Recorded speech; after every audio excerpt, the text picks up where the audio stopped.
I'm sure you heard about this benfotiamine vitamin. So, what's all the hype and do we really need it?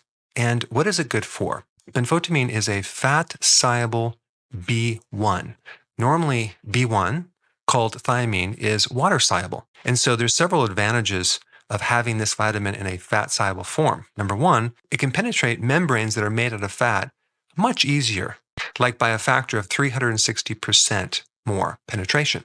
So benfotiamine is really good for anything neurological, anything brain, especially peripheral neuropathy where you have the bottom of your feet tingling, numbness, burning, or that could be on the hands as well. So what is it actually doing?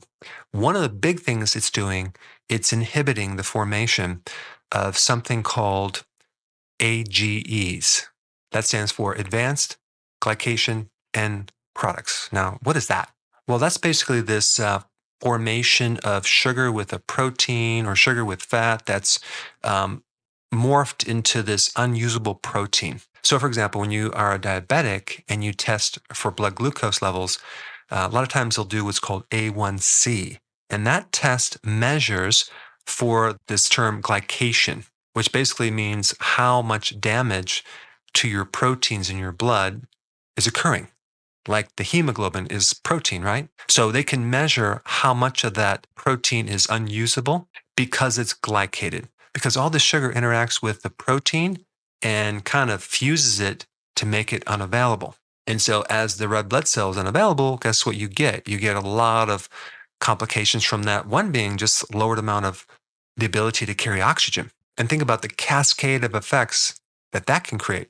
Also, this glycation starts to accumulate in the mitochondria and it plugs up the machinery for your cells. So benfotiamine is a very potent antioxidant type nutrient that inhibits the formation of this glycation. It also supports the myelin sheath, that outer covering of the nerve that allows the nerve to actually work. And on a deeper level, we need B1 desperately for several enzymes in our mitochondria involved in metabolism. Certain enzymes are dependent on B1.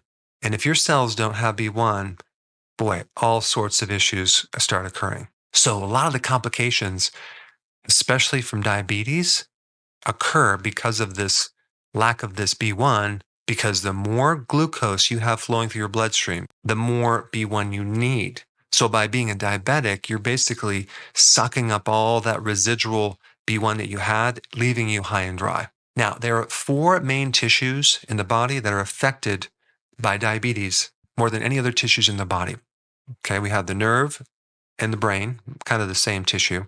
We have the arteries, we have the eye, and we have the kidney. Now, what's so unique about these 4 tissues? Well, number one, they're the most metabolically demanding tissues of your body, which means they hog a lot of fuel and they also require a lot of oxygen. And then they, as a byproduct, they put out a lot of oxidation. So that means these 4 tissues are very susceptible to problems with too much oxidation. And basically that means that your balance of antioxidants versus your oxidants are out of balance. You don't have enough antioxidants to handle the amount of oxidation occurring.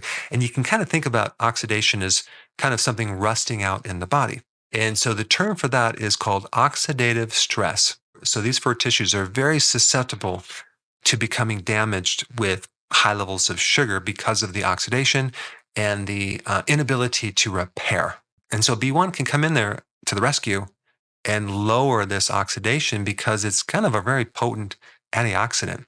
Another thing that happens in diabetes is you have damage to the microcirculation, the tiny capillaries that feed these tissues. These capillary walls start to leak and you get bleeding. And you especially see this in the arteries, you see this in the eyes, it happens in the kidney.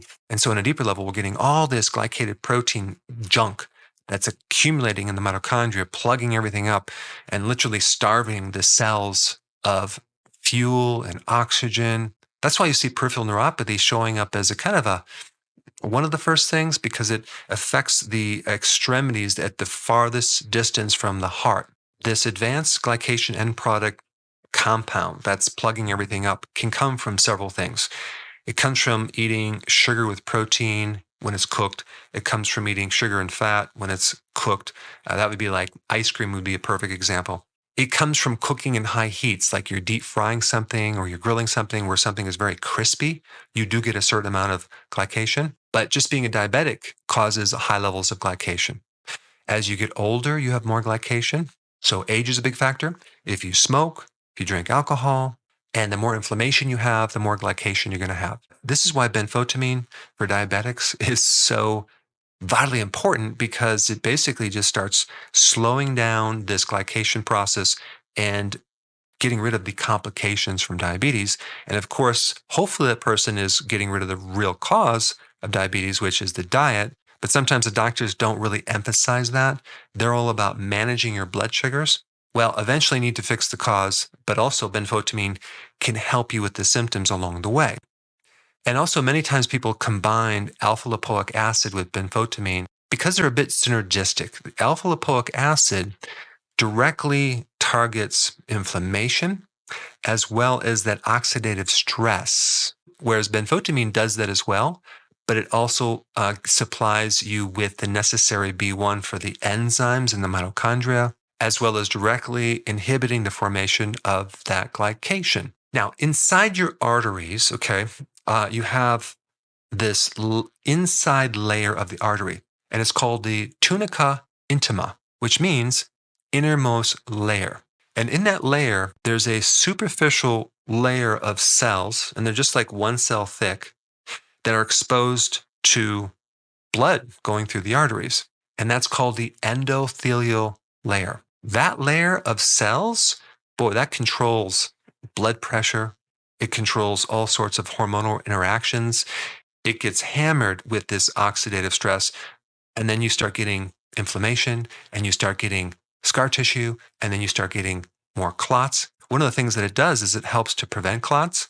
But if it becomes damaged, you start getting clots. And there's also micro blood vessels that are supplying the artery walls. And those are called vasa vasorum, which means the vessels of the vessels.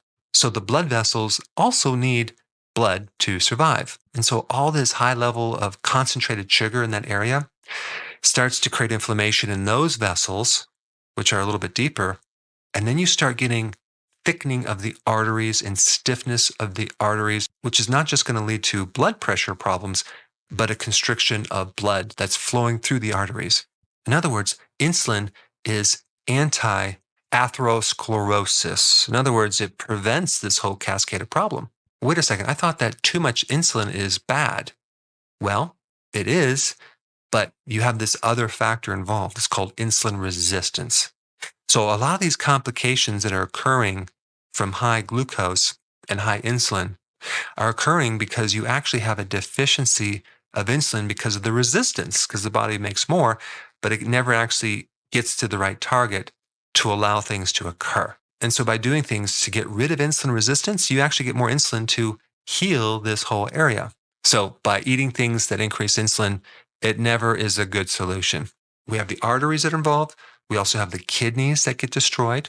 And so when you have this kidney filter that gets destroyed, you start getting this leakiness in the filter. So the holes become bigger, and then protein kind of goes out, and then sugar kind of goes out, and then you can no longer recycle this. And so the kidneys start losing their filtration. Now in the eyes, you have this effect, especially from the retina, which is nerve tissue that's extending from the brain, and it's actually out in the open.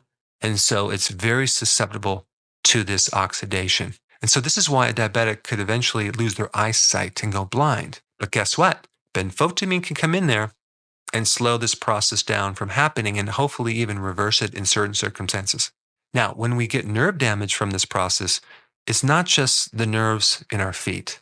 It's not just the neurons in our brain, which is also considered type 3 diabetes, but you also get destruction of the autonomic nervous system. There's something called diabetic autonomic neuropathy. It can exist in any part of your autonomic nervous system. So in summary, benfotiamine can greatly help a diabetic in many different ways.